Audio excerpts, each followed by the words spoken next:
Romanos capítulo 3. Entonces, ¿qué? ¿Somos nosotros mejores que ellos? En ninguna manera. Porque ya hemos denunciado que tanto judíos como griegos están todos bajo pecado, como está escrito, no hay justo, ni aún uno. En esas películas cuya trama gira en torno a un juicio, ya sea una demanda civil, ya sea alguien que está siendo juzgado por homicidio, una de las partes más emocionantes es el alegato final, cuando la defensa o la fiscalía están tratando de demostrar que la persona que está siendo juzgada es culpable o es inocente. Bueno, el pasaje que nosotros vamos a considerar en la mañana de hoy es algo así como el alegato final de la fiscalía. Pablo está actuando aquí como el fiscal general del universo, nombrado por Dios. Y él está tratando de probar el problema o de demostrar el problema que toda la raza humana tiene delante de Dios, con la justicia de Dios. Pablo comienza su alegato, si ustedes recuerdan, enfocando la condición del mundo pagano en sentido general, Romanos 1:18 hasta el final. Luego se enfoca en las personas decentes y moralistas, Romanos 2:1-16, para terminar en los judíos, el pueblo escogido por Dios en el antiguo pacto. Y su conclusión es la misma en todos los casos: culpables, culpables, culpables. No existe una sola persona en el mundo que pueda presentarse delante del tribunal de Dios y ser hallada inocente. Todos somos culpables, todos somos merecedores del infierno, porque todos hemos violado la ley de Dios en incontables ocasiones. Mis hermanos, el cuadro que Pablo nos presenta en este pasaje no es nada agradable, y de hecho puede resultar muy ofensivo para ciertas personas. Todos aquí sabemos que no somos perfectos, eso lo sabemos. Tenemos debilidades aquí o allá, pero lo que Pablo nos dice en este pasaje es que nosotros no tenemos ni idea de lo malo que somos, y eso es lo que el hombre no soporta. No tenemos ni idea. Pablo está tratando de destruir, en este último alegato final, Pablo está tratando de destruir hasta el último vestigio de confianza que nosotros podamos tener en nosotros mismos, porque de lo contrario no estamos preparados para recibir el evangelio que él va a comenzar a desplegar a partir del versículo 21 de Romanos capítulo 3. Alguien ha dicho que en esta porción de la carta a los romanos, Pablo está siendo despiadadamente cruel con el propósito de ser inmensamente bondadoso. Pablo está tratando de ser despiadadamente cruel con el propósito de ser inmensamente bondadoso. Y de paso, mis hermanos, este es un pasaje que nos brinda un excelente ejemplo de lo que significa evangelizar. No le digas a un pecador: ven a Cristo, si él no entiende por qué necesita desesperadamente venir a él. Pablo no comienza su presentación diciendo: acepta a Jesús en tu corazón y tendrás paz. De paso, esa frase no aparece en todo el Nuevo Testamento: acepta a Jesús en tu corazón. No, la Biblia dice: arrepiéntete y cree. Arrepiéntete, no acepta a Jesús en tu corazón. Eso no significa nada. Pero ¿cómo yo le voy a decir al pecador: ven, arrepiéntete, cree, si él no entiende por qué? ¿Por qué necesitamos desesperadamente la salvación que solo se encuentra en Jesús? Acabamos de cantar: mi esperanza está en Jesús. no hay nadie más. Bueno, eso es lo que Pablo nos va a mostrar en este último alegato de la fiscalía. Y el tribunal, el jurado aquí, ¿saben quién es? Nosotros en República Dominicana no tenemos ese tipo de juicio que vemos en las películas, donde hay un grupo de jurados escogidos por la fiscalía y la defensa y ellos son los que van a dar el veredicto. No, el alegato final de Pablo aquí es frente al tribunal de tu conciencia. Él quiere que tú sientas el peso de tu pecado en tu conciencia. Este alegato final está dividido, o podemos dividirlo en tres partes. La primera parte son precisamente los versículos 9 y 10 que acabamos de leer, y ahí encontramos dos declaraciones generales de la condición del hombre frente a Dios. Vean el versículo 9 una vez más. Entonces, ¿qué? Dice Pablo, ¿somos nosotros los judíos mejores que ellos, los gentiles? De ninguna manera, porque ya hemos denunciado que tanto judíos como griegos están todos bajo pecado. Todos están bajo pecado. Noten que allí no dice simplemente que todos cometemos pecados, como si se tratara de algo incidental en nuestras vidas. Nosotros, los pecadores, creemos que somos gente buena, que a veces hacemos cosas malas. No. Lo que la Biblia dice es que nosotros somos malos, que a veces hacemos cosas buenas por la gracia común de Dios. El problema no es que nosotros a veces pecamos como algo incidental. Pablo dice aquí que la condición natural del hombre, sin excepción, es que todos están bajo pecado, sometidos a la esclavitud del pecado. Y el pecado está siendo aquí personalizado por el apóstol Pablo. Es como si Pablo estuviera diciendo: mira quién es tu rey. Pablo es un tirano, el pecado. El pecado es un tirano. El pecado es un dictador que gobierna al hombre a su antojo hasta que Cristo nos liberta con el poder del Evangelio.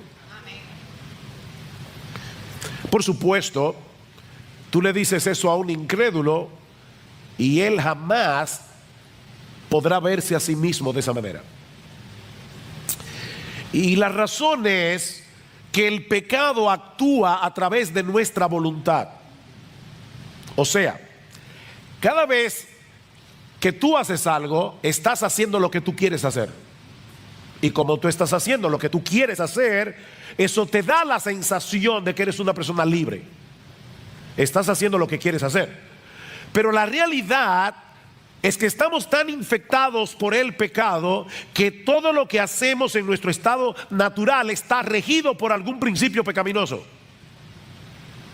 El pecado es nuestro hábitat, el pecado es nuestra ciudadanía espiritual. Y es interesante notar que Pablo se incluye a sí mismo en este pasaje. ¿Notaron eso? En el versículo 9, Pablo dice: somos nosotros mejores que ellos en ninguna manera, porque ya hemos denunciado que tanto judíos, es decir, dice Pablo, yo mismo, como gentiles, están todos bajo pecado. Cuando nos colocamos frente al estándar de la justicia de Dios, todos nos quedamos cortos, muy cortos. Consecuentemente, todos tenemos un serio problema legal frente a la justicia de Dios. Por eso es que Pablo dice en el versículo 10, como está escrito, no hay justo ni aún uno. No hay justo, eso es un término legal. Nadie es inocente. Ese es el veredicto que ya fue emitido en la Suprema Corte de la Justicia del Reino de Dios. Todos sin excepción somos culpables. En el mundo entero no hay una sola persona que pueda ser considerada justa según el estándar de Dios. Es por eso que Pablo usa un lenguaje tan universalista en este texto. ¿Se dieron cuenta? Como está escrito, no hay justo ni aún uno. No hay quien busque a Dios. No hay quien entienda. Todos se han desviado. A una, todos se hicieron inútiles. No hay quien haga lo bueno, no hay ni siquiera uno. Y tú no eres la excepción. Nadie es justo. Ahora, puede ser que tú no te percibas de esa manera porque te comparas con otras personas y tú ves que eres mejor que otros en algunos aspectos. Definitivamente, casi seguro que tú eres mejor que Hitler o Trujillo o Mussolini. Claro que sí. El problema es, mi amigo, que nosotros no seremos juzgados en comparación con otras personas. Nosotros seremos juzgados según el patrón de Dios. Nosotros seremos juzgados en relación con Dios. Ustedes recuerdan el primer mandamiento que citamos la semana pasada: amarás al Señor tu Dios con todo tu corazón, con toda tu alma, con toda tu mente, con todas tus fuerzas. Y dice el Señor Jesucristo, y el segundo es semejante a este: amarás a tu prójimo como a ti mismo. O sea, nosotros tenemos que amar a Dios con todo nuestro corazón, con toda nuestra alma, con todas nuestras fuerzas, y debemos dedicar la misma devoción con la que nosotros nos amamos a nosotros mismos, debemos dedicarla para amar a otros. ¿Eres inocente o eres culpable? No hay una sola persona que sea justa, porque nadie llena esa medida. Todos nosotros nos amamos a nosotros mismos con todo nuestro corazón, con toda nuestra alma y con todas nuestras fuerzas. Cada cosa que hacemos, cada decisión que tomamos es en función de nuestro propio yo. Nos idolatramos a nosotros mismos. Es por eso que Pablo va a decir más adelante en Romanos capítulo 3 versículo 23 que todos hemos pecado y nos hemos quedado cortos de alcanzar la gloria de Dios. Es decir, en vez de hacer las cosas para que Dios se vea bien, en vez de hacer las cosas para que Dios reciba alabanza, para que Dios reciba gloria, para que la gente lo admire a Él, todo lo que nosotros hacemos es para que la gente nos vea a nosotros. Buscamos nuestra propia gloria, somos orgullosos, somos egoístas. Sí, es posible que algunas personas luzcan mejor que otras y nos parezca que no sean tan malas como las que Pablo está describiendo aquí. Pero ¿sabes qué, mi amigo y miembro de Iglesia Bíblica del Señor Jesucristo? En nuestro estado natural nosotros somos 1000 veces peores de lo que nosotros creemos.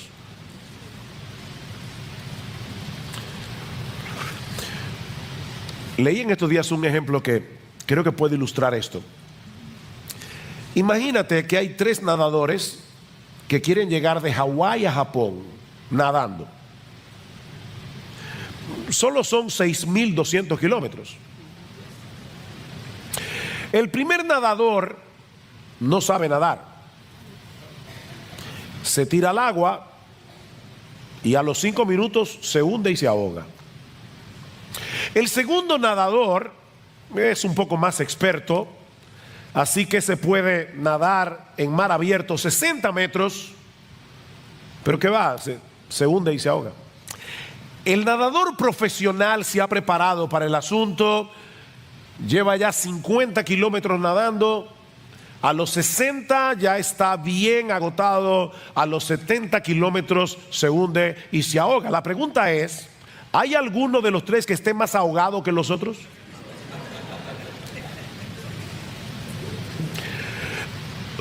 Unos llegaron más lejos, pero todos están igualitos de muertos. Eso es lo que Pablo está diciendo aquí. Todos estamos en la misma condición. No importa, mi amigo, cuán religioso tú seas, no importa cuál sea el nivel de moralidad y de decencia que tú hayas alcanzado en la vida, no importa si tú eres miembro del Club de los Leones o del Club de los Rotarios. Todos nos encontramos bajo el dominio del pecado. Todos somos culpables en el tribunal de Dios. Ahora, ¿cómo luce eso en la práctica? ¿Qué produce esa condición en nosotros? Bueno, Pablo va a explicarnos ahora algunas de las características de los pecadores, precisamente porque estamos bajo pecado. Pero lo que me llama la atención es la forma tan extraordinaria o sorprendente o inesperada en la que Pablo hace esto. Porque lo que hace Pablo es presentar una serie de textos bíblicos tomando las escrituras que los judíos veneraban. Recuerden que Pablo está tratando de probar, sobre todo a los judíos, que ellos son tan culpables como los gentiles, a pesar de que tenían la ley, a pesar de que tenían el pacto, a pesar de que eran el pueblo escogido. Así que Pablo toma sus propias escrituras y les dice, y es que ustedes no leyeron el Antiguo Testamento. Ustedes leen todos los textos que yo les voy a citar, ustedes los conocen, pero tienen un velo, ustedes tienen un prejuicio, están tan llenos de ustedes mismos que no pueden interpretar correctamente la Biblia, a pesar de que la veneran. Y lo primero que Pablo nos dice aquí, son 6 cosas que Pablo menciona. La primera es que precisamente por el hecho de que todos estamos bajo pecado, el pecado ha distorsionado nuestra capacidad de razonamiento. Versículo 11. No hay quien entienda. No hay justo ni aún uno, pero tampoco hay quien entienda. El intelecto humano funciona muy bien para muchas otras cosas, pero no para conocer a Dios como Él debe ser conocido, para amarle a Él como Él debe ser amado, para deleitarnos en Él como deberíamos deleitarnos en Él. Pablo dice en Efesios capítulo 4, versículo 17, que los incrédulos andan en la vanidad de su mente, teniendo el entendimiento entenebrecido. Teniendo el entendimiento entenebrecido. Algunos pueden llegar a conclusiones teológicas correctas. Hay incrédulos que saben que Dios es trino, Dios Padre, Dios Hijo, Dios Espíritu Santo. Hay incrédulos que saben que Dios es perfecto. Hay incrédulos que saben que Dios es omnisciente, que Dios es omnipotente, que Dios es santo. Ellos lo saben eso. Pero esa información por sí misma nunca los moverá eficazmente a amar a Dios, y mucho menos a someterse deleitosamente a su autoridad. Mira, una cosa es tener información acerca de Dios, otra muy diferente es conocer a Dios en Cristo y tener una relación personal con Él. Santiago nos dice en su carta que los demonios también creen y tiemblan. Los demonios tienen información acerca de Dios y saben que esa información es verdadera y siguen siendo demonios. Los demonios creen y tiemblan. Pero el pecado no solamente ha distorsionado nuestra capacidad de razonamiento, sino que Pablo nos dice también que el pecado ha distorsionado nuestros deseos y nuestra voluntad. Dice en el versículo 11, no hay quien entienda, no hay quien busque a Dios. No hay quien busque a Dios. Por naturaleza amamos lo que deberíamos aborrecer, aborrecemos lo que deberíamos amar. Nuestros deseos están dañados. De manera que en vez de buscar a Dios, nosotros procuramos mantenerlo a una distancia prudente y en algunos casos lo más lejos posible. Miren, mis hermanos, a menos que Dios haga una obra en nuestro corazón, transformando nuestra personalidad desde su misma raíz, ninguno de nosotros se inclinaría naturalmente hacia Él. El pecado afectó nuestros deseos, el pecado afectó nuestra voluntad, amamos lo que nos daña y queremos mantener lejos de nosotros la fuente de todo bien. No hay quien busque a Dios. Para ponerlo en el lenguaje de Pablo en Romanos, todos nosotros increíblemente nos protegemos de la gloria de Dios. Nos protegemos de la gloria de Dios porque no queremos que Él destruya nuestra gloria. No queremos eso. No somos capaces de entender que Dios está comprometido. Escuche esta frase. Dios está comprometido a glorificarse haciéndonos bien. Él busca su gloria, no porque es un Dios egoísta, sino porque es un Dios bueno. Porque Él se glorifica haciéndonos bien. Increíble. Una de las formas más sutiles en que el hombre se autoprotege de la gloria de Dios es a través de la religión. La religión es el escudo a través del cual muchas personas se autoprotegen de la gloria de Dios. Todas las religiones humanas no son más que recetas de autosalvación a través de las cuales nos autoglorificamos a nosotros mismos.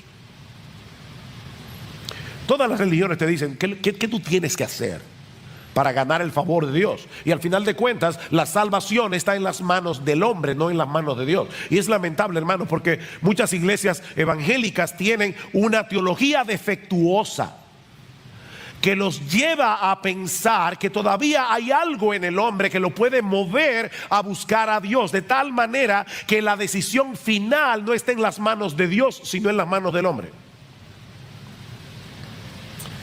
No. Lo que el cristianismo te dice, y solo el cristianismo dice eso, es exclusivo en ese sentido, es que estamos tan dañados que nunca podremos alcanzar el favor de Dios en nuestras propias fuerzas. Eso es imposible. La salvación es de Dios, de principio a fin. ¿Saben lo que hace el cristianismo? Destruir nuestra gloria para darle la gloria únicamente a Él. Mas por obra suya, dice Pablo en 1 Corintios, mas por obra suya estáis vosotros en Cristo Jesús. Si no hubiera sido por la obra de Dios, no estaríamos en Cristo Jesús, el cual se hizo para nosotros sabiduría de Dios y justificación y santificación y redención, para que tal como está escrito, el que se gloría, que se gloríe en el Señor. No hay gloria humana. Por supuesto, si nuestros deseos, si nuestro entendimiento y nuestros deseos han sido afectados por el pecado, eso afectará también nuestro comportamiento. Vean el versículo 12. Todos se han desviado, a unas se hicieron inútiles. No hay quien haga lo bueno, no hay ni siquiera uno. Bueno, pastor, yo lo iba siguiendo en el mensaje y estaba de acuerdo. Ahora sí que no. ¿Usted va a negar que hay personas en el mundo, incluso personas que no son cristianas, que hacen cosas buenas? Sí, es verdad. Por el simple hecho de haber sido creados a la imagen de Dios, el hombre tiene inclinaciones hacia cosas que son buenas en sí mismas. No hay que ser cristiano para ser un padre que ama a sus hijos. Hay esposos no cristianos que nunca le han sido infieles a sus esposas. Hombres fieles. Hay hombres que son honestos en sus negocios, incrédulos que son honestos en sus negocios, se dedican a causas humanitarias y muchas cosas más. Pero cuando la Biblia habla de buenas obras, no se refiere únicamente a las cosas que hacemos, sino a las cosas que hacemos según el estándar de Dios y buscando la gloria de Dios. Ahí es que la cosa se pone difícil. Ok, déjame ponértelo de esta manera. Tú estás en la 27 de febrero, hay una viejita que quiere cruzar al otro lado. Así que tú ayudas a la viejita, la tomas del brazo y la vas cuidando de los carros y la llevas sana y salva al otro lado. Pregunta, ¿es esa una buena obra? ¿Sí o no? Ok. Algunos dijeron sí, yo digo depende. Depende. ¿Qué tal si tú estás ayudando a la viejita a cruzar al otro lado de la calle porque está más oscuro y quieres robarle la cartera? ¿O qué tal si tú estás ayudando a la viejita porque tú quieres que la gente te vea y te admire y piense bien de ti? ¿O qué tal si tú estás ayudando a la viejita porque tú crees que al hacerlo de alguna manera te estás ganando el favor de Dios Vas a hacer una transacción con Dios. Yo sé que yo pequé ahorita, hice lo que no debía hacer, pero ahora ayuda a la viejita. Entonces, compensa. ¿Se dan cuenta, mis hermanos? Una buena obra no se puede definir por la obra en sí. La motivación lo cambia todo.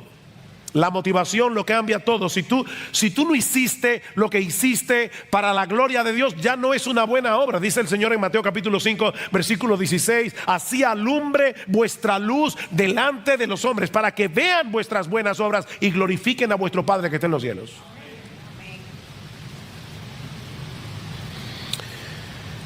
Todos nosotros somos como suciedad, dice Isaías, y todas nuestras justicias son como un trapo de inmundicia delante de Dios. No hay quien haga lo bueno. Ni siquiera uno.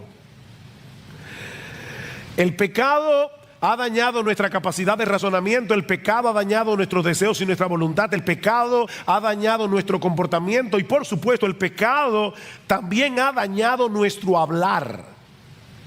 Nuestro hablar. Vean lo que dice el versículo 13: sepulcro abierto es su garganta. Engañan de continuo con su lengua, veneno de áspid o de serpiente hay bajo sus labios, llena está su boca de maldición y de amargura. La Biblia dice que de la abundancia del corazón habla la boca. Si tú llenas un vaso de agua hasta rebosar, no va a salir jugo de naranja, va a salir agua. Y si lo llenas de hiel, no va a salir morir soñando. Los dominicanos van a entender eso. Va a salir hiel. Lo que Pablo está diciendo en este pasaje es que nuestras conversaciones revelan cosas muy preocupantes de lo que hay en nuestro corazón. Muy preocupantes. Si un hombre como Isaías, el profeta, cuando vio la gloria de Dios, dijo: ay de mí, porque siendo hombre inmundo de labios y habitando en medio de un pueblo que tiene labios inmundos, han visto mis ojos al Rey. ¿Tú quieres saber cuán malo es el hombre? Escucha lo que dice. A todos nosotros nos molesta que nos mientan. ¿No es así? Nos molesta que hablen de nosotros a nuestras espaldas. Nos duele profundamente que nos traicionen.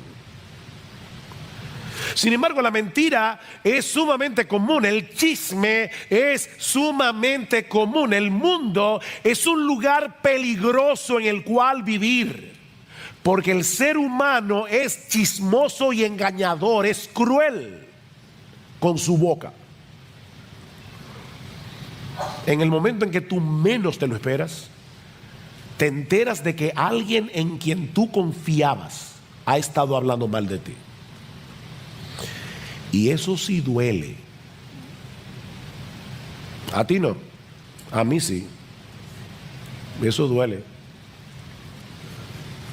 Ahora déjame hacerte una pregunta, honestamente. Tú nunca has cometido ese pecado.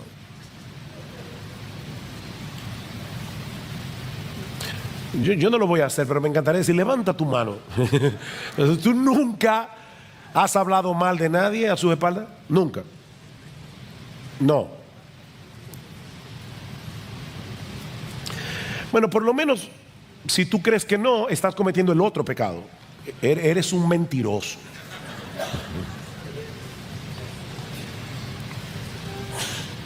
Nuestras palabras son un reflejo de lo que tenemos en el corazón. ¿Nos promovemos a nosotros mismos mientras manchamos la reputación de otros? ¿Somos más prontos para criticar que para alabar?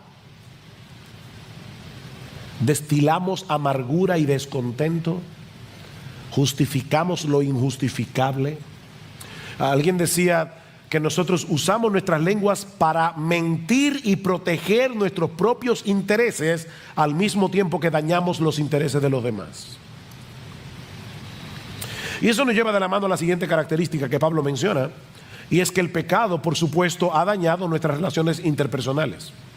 El pecado ha dañado nuestras relaciones interpersonales. Sus pies, versículo 15, son veloces para derramar sangre. Ahora no olviden, todo eso son citas bíblicas. Citas bíblicas, una tras otra. Sus pies son veloces para derramar sangre, destrucción y miseria hay en sus caminos, y la senda de paz no han conocido. Bueno, pastor, ahora sí que pasé la prueba. Yo no soy esa persona que Pablo está describiendo aquí. ¿Tú estás seguro de eso? ¿Tú crees que porque nunca has cometido un homicidio literal, tú estás libre de la violencia que Pablo describe en este pasaje? Porque eso era lo que creían los judíos en el tiempo del Señor. ¿Y saben lo que le dice Jesús en Mateo capítulo 5, versículo 21? Oísteis que fue dicho a los antiguos: no matarás, y cualquiera que matare será culpable de juicio. Pero yo os digo que cualquiera que se enoje contra su hermano, cualquiera que se enoje contra su hermano, al punto de querer de alguna manera que esa persona sufra, ya es culpable de juicio. Cualquiera que le diga necio a su hermano será culpable ante el concilio. Cualquiera que le diga fatuo quedará expuesto al infierno de fuego. En otras palabras, Pablo está diciendo que a los ojos de Dios, o el Señor Jesucristo está diciendo que a los ojos de Dios, un corazón airado contra otra persona al punto de querer hacerle daño física o verbalmente ya es un homicida a los ojos de Dios.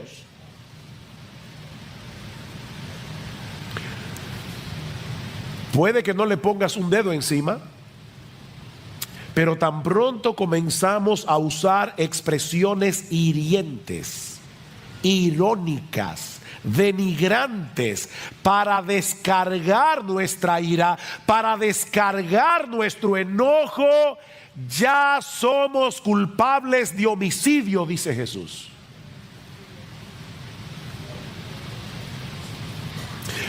Déjame hacerte una pregunta.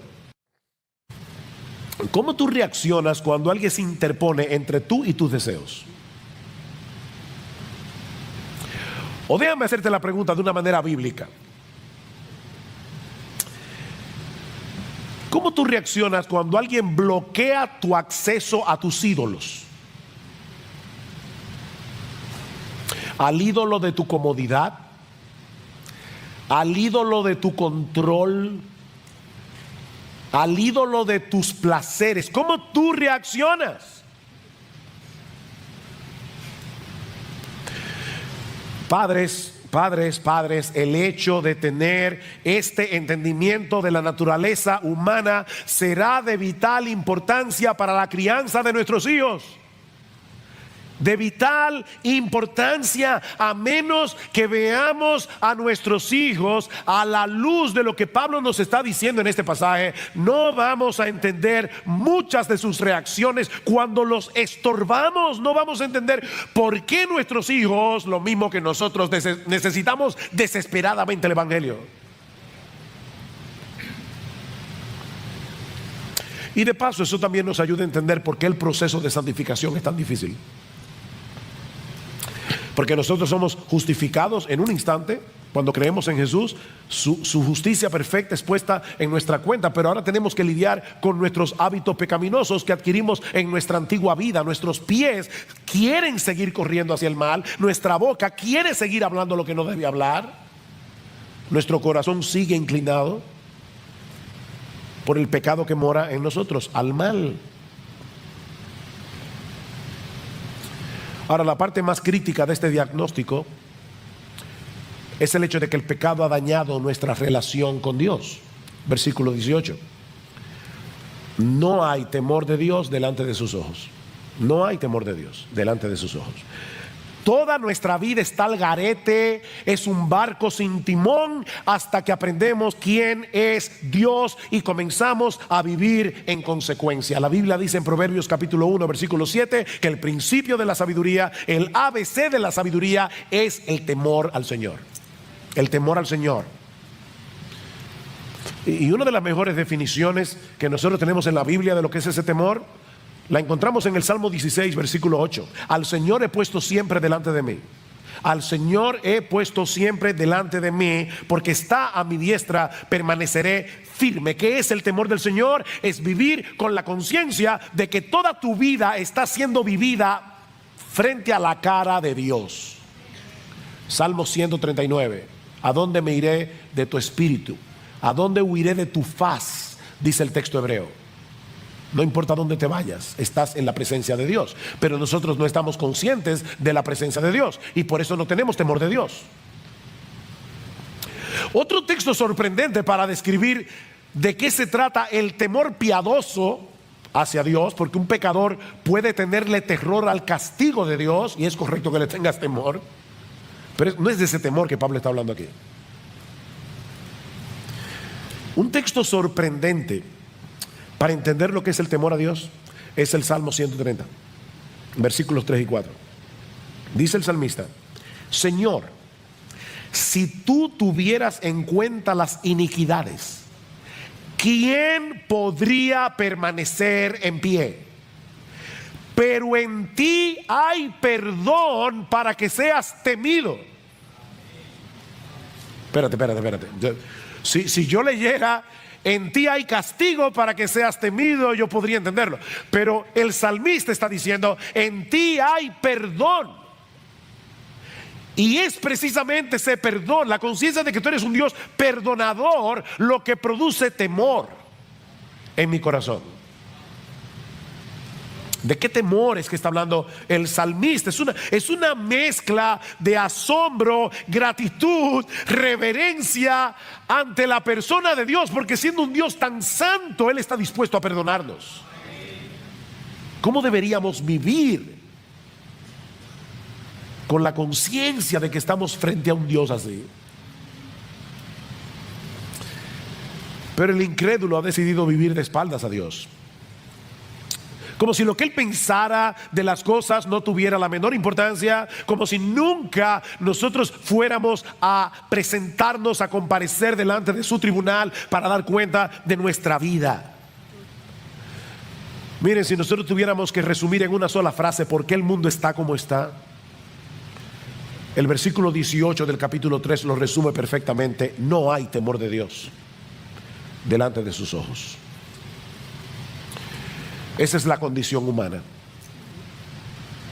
El término que usan los teólogos para etiquetar esta condición es depravación total o corrupción radical. O sea, una corrupción que llega hasta la raíz.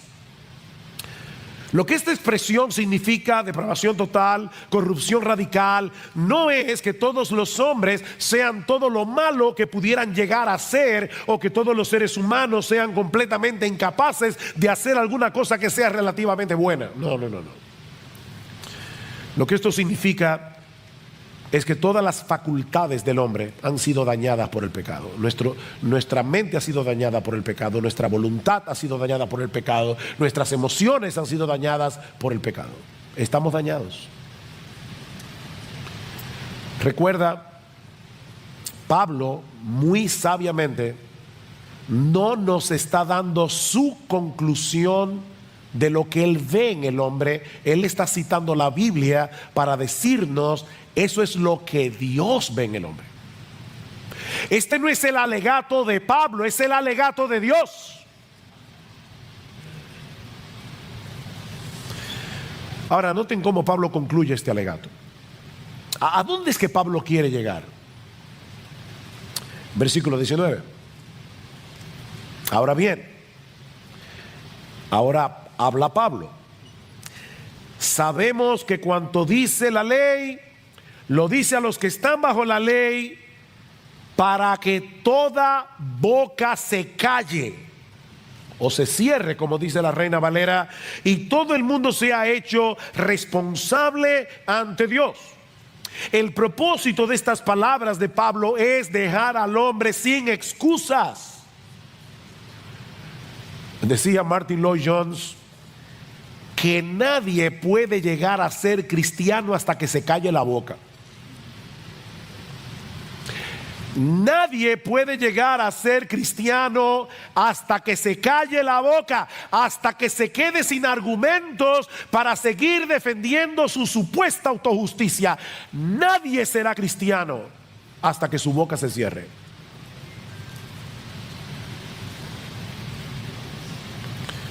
Mi amigo, nadie será justificado, es decir, declarado justo en el tribunal de Dios basado en su propia obediencia a la ley, porque la función de la ley es ayudarnos a ver lo malo que somos. Versículo 20, porque por las obras de la ley ningún ser humano será justificado delante de él, pues por medio de la ley viene el conocimiento del pecado.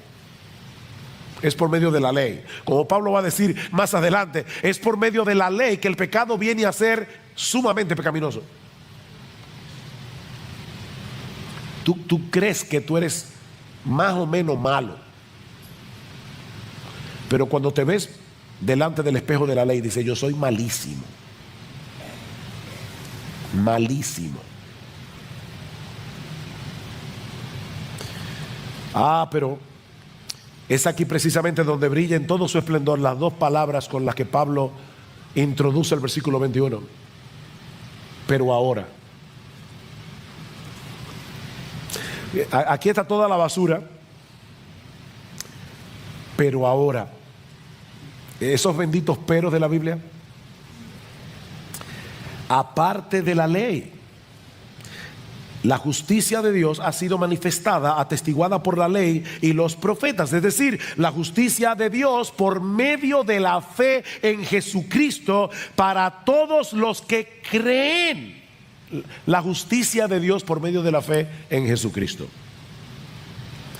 Hay uno solo que es completamente justo. Hay uno solo que entiende. Hay uno solo que guardó la ley de Dios de principio a fin. Hay uno solo que agradó a Dios el Padre a través de su obediencia desde la cuna hasta la tumba. Y ese único ser humano que ha hecho eso es Jesucristo, que es al mismo tiempo Dios.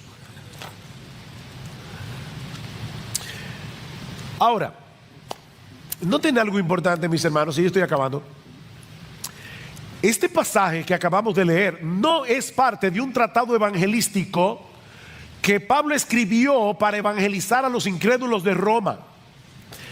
Este pasaje es parte de una carta que Pablo escribió a una iglesia,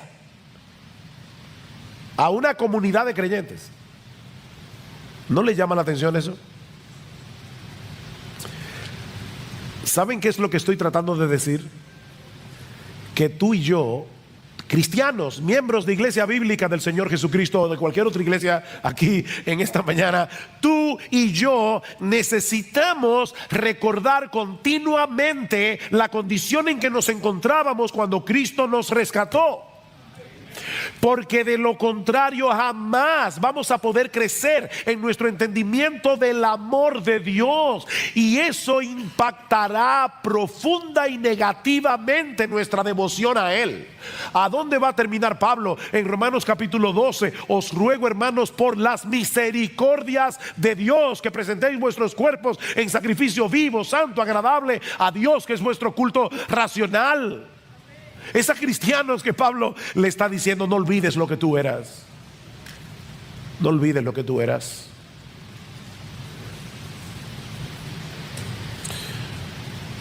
Estaba oyendo esta semana a un gran predicador, Voddie Baucham,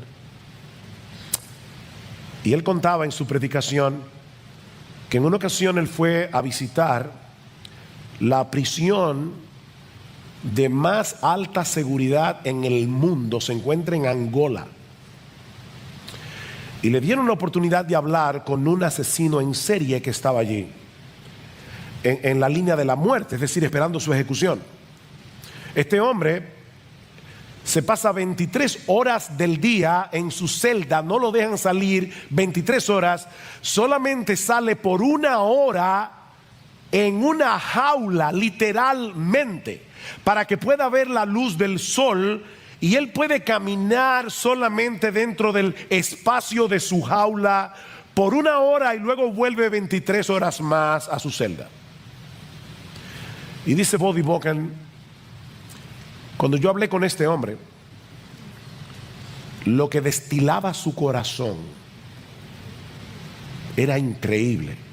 Yo nunca había tenido una conversación tan perturbadora en mi vida como la que yo tuve con ese hombre. Y cuando salí de ese lugar me di cuenta de algo: tú puedes enjaular al pecador, pero no puedes erradicar su pecado.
This world is endless,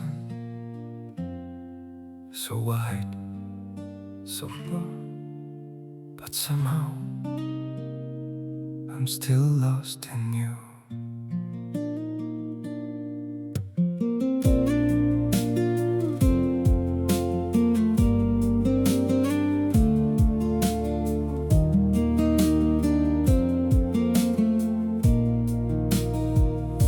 The streets are full of moving shadows, countless places I could go. City shining, people passing, yet I still feel so alone. Every road keeps leading nowhere, every sky feels cold and blue. In this world so vast and open, I'm still lost in missing you. The world is wide, so wide before me, but I keep losing my way.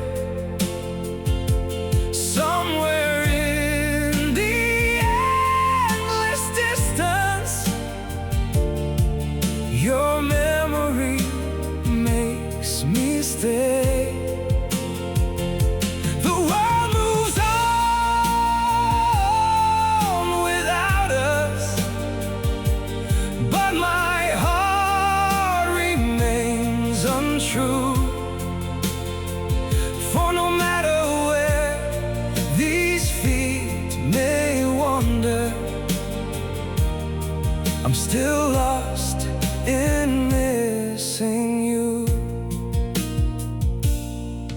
I have tried to outrun silence, tried to leave your ghost behind, but your name still echoes softly through the corners of my mind.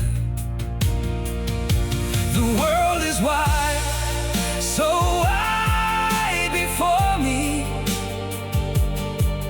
but I keep losing my way.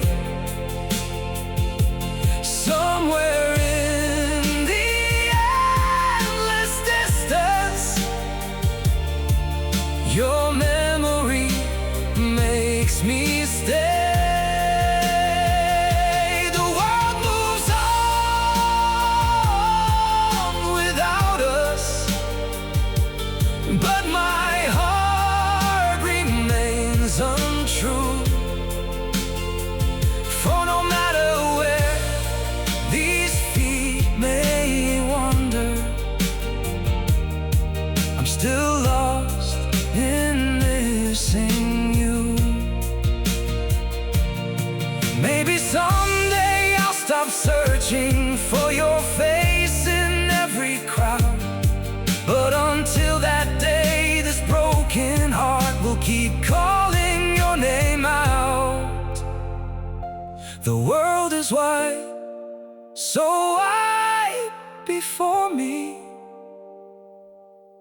but I keep losing my way. Somewhere in the endless distance, your memory makes me stay. The world moves on without us, but my heart remains untrue. For no matter where these feet may wander, I'm still lost in missing you.